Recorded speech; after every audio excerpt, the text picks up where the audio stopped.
work perfectly as prayers because many of them are prayers. Okay?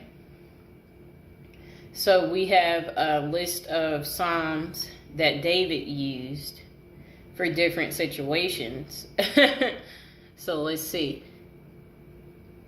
So when David prayed for mercy and love, he used Psalms 25. When he prayed for safety from his enemies, he also used Psalm 25. When David prayed for his guilt to be pardoned, he used Psalms 25. When David prayed for God's direction, he used Psalms 25. He kept using the same one, and it worked for everything. Okay, so these prayers made their way into the Bible passages. Many of the great teachers and authors of the New Testament actually quoted Psalms in their own lectures, letters, and prayers. So, Paul quotes Psalm 19 as proof that Israel has heard the gospel. Okay. Let's see. I'm skimming over this. Okay. This gets pretty deep. Okay, so Jesus quotes Psalms in prayer. If no other reason to pray the Psalms, we can follow Jesus in his example. Jesus Christ himself quoted Psalms in prayer.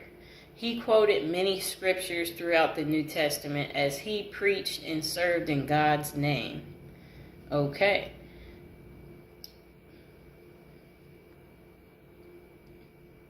When Jesus hung from the cross, he said, my God, why have you forsaken me? And, Jesus is actually quoting Psalms 22, in which David laments over God forsaking Israel. He quotes a psalm of suffering and of glory, a picture of the gospel. Then, before he takes his last breath, Jesus quotes a psalm again. Okay. We see Jesus crying out loud, Father, into your hands I commit my spirit. Just before taking his last breath, this too is an important quote from a Psalms in which David followed a theme of trust and redemption. Psalm 31 says, into your hands I commit my spirit. You have redeemed me, O Lord, faithful God. Okay. This is a lot. So the benefits of praying the Psalms. When we read in the Bible, we can bring about even more benefits when we also pray the Bible. Praying the Psalms is a special way of praying the Bible because the Psalms are already written directly to God. Praying Psalms to get comfortable with prayer. If you're just beginning your prayer life, communicating in the way of Psalms can take some getting used to. Not knowing what to expect or how it can feel can get in the way of the peace prayer can ultimately provide. It helps to remember that prayer is simply communication. It's establishing a connection and welcoming interaction with God. It helps think of it like reading a poem to someone you admire or care about.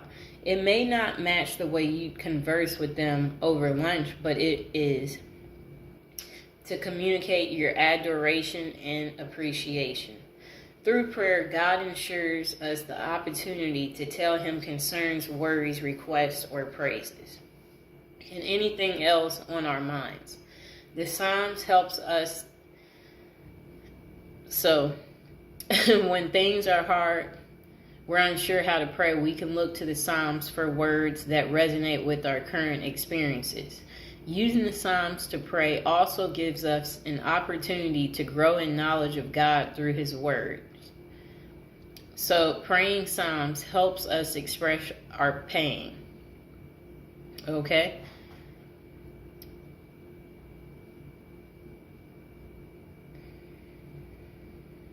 I'm checking out what all they're saying here.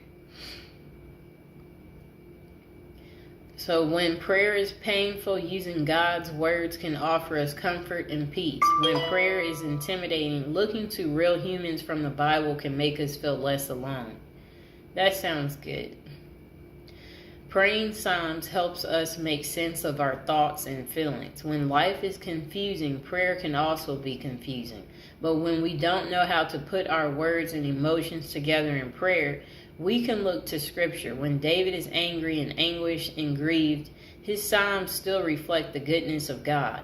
Psalms can become the perfect personalized prayer when life and spirituality get confusing, especially in asking God to lead me in the path of your commandments and turn my eyes from looking at worthless things and give me life in your ways.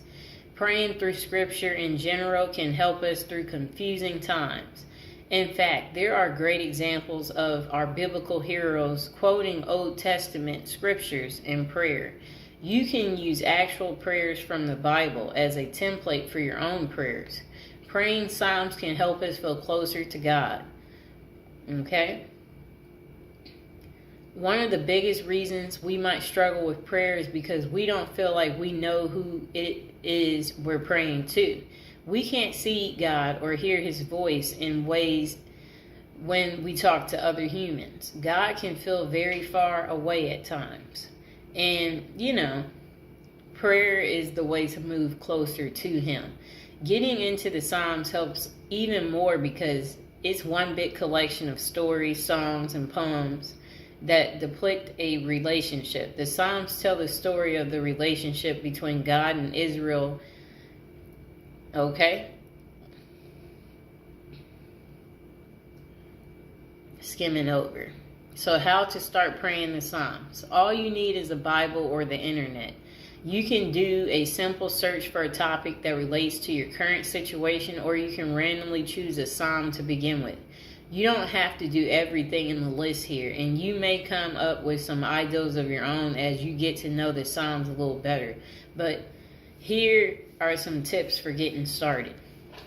Read your Psalms in your own handwriting. Read through a Psalms and personalize it through drawing or some other form of art. Memorize part of a Psalms and incorporate it into your normal prayer. Read Psalms aloud to yourself or someone else either before you pray or as you pray. Meditate on a passage of the Psalms until it feels like your own prayer. Envision you're saying it straight to God. Make a Psalms your own by using I or we in the text. Copy the structure of the Psalms in your own written prayer. Insert words and names into the existing structure and use that verse. Because the Bible was written by people like you and me, many of the verses we find in Psalms can fit into our everyday prayer. Here are some Psalms to start with, based on the feelings and ideals expressed within them. So the different Psalms for protection is Psalms 27, Psalms 121, Psalms 4, Psalms 9, Psalms 25, and Psalms 116. Those are the Psalms for protection. Psalms when asking for help or guidance. Psalms 38, Psalms 70, Psalms 143 is the Psalms you recite when asking for help or guidance. Psalms of praise. Psalms 100, Psalms 145, Psalms 103, Psalms 34, and Psalms 8 is the Psalms for praise. Okay? Psalms of confession and surrender.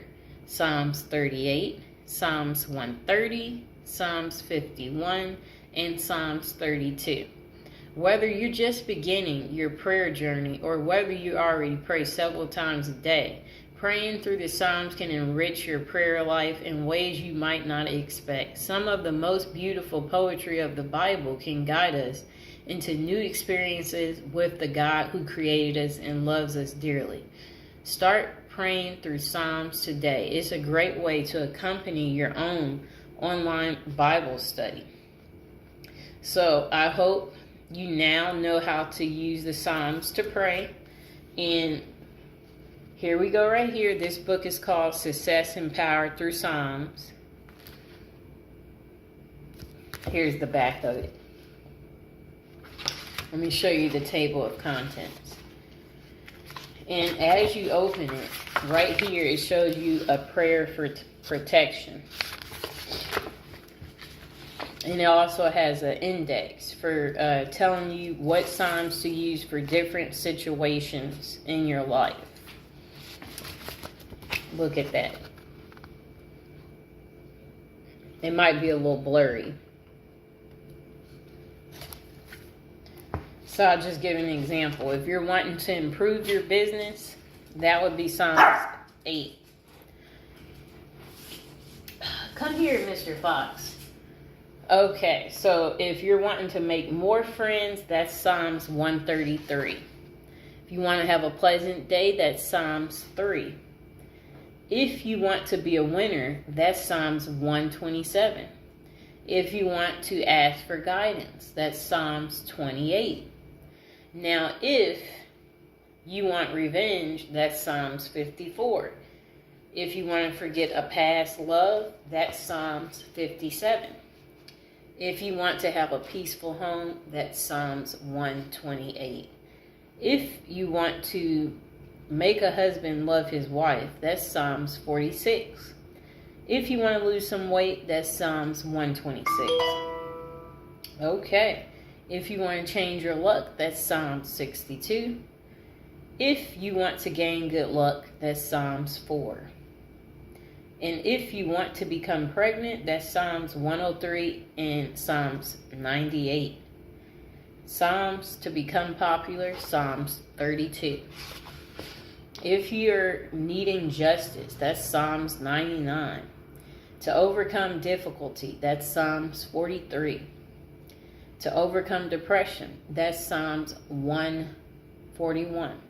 To receive a healing, that's Psalms 116. To receive a blessing, that's Psalms 144. To strengthen your love, that's Psalms 82. To ward off jealousy, that's Psalm 82. To ward off evil, that's Psalms 109. To stop a hex, that's Psalms 142. To rid your house of evil spirits, that's Psalms 38. To remove an evil spirit, that's Psalms 15. To receive some money, that's Psalms 69. For protection from animals, that's Psalms 58. To prevent a psychic attack, that's Psalms 100. Power to control your enemies, that's Psalms 48. To overcome hatred, that's Psalms 137. We'll do one more. To open up the future, that's Psalms 84. So I hope you guys see how cool this is. And here's the other book called The Power of Psalms. 375 ways to use the Psalms for love, power, revenge, success, blessings, prosperity, and protection. And the book shows different rituals, prayers, and purpose. All 150 Psalms are included in this book right here. And let me see. What should I show you about this too? They have a table of contents too.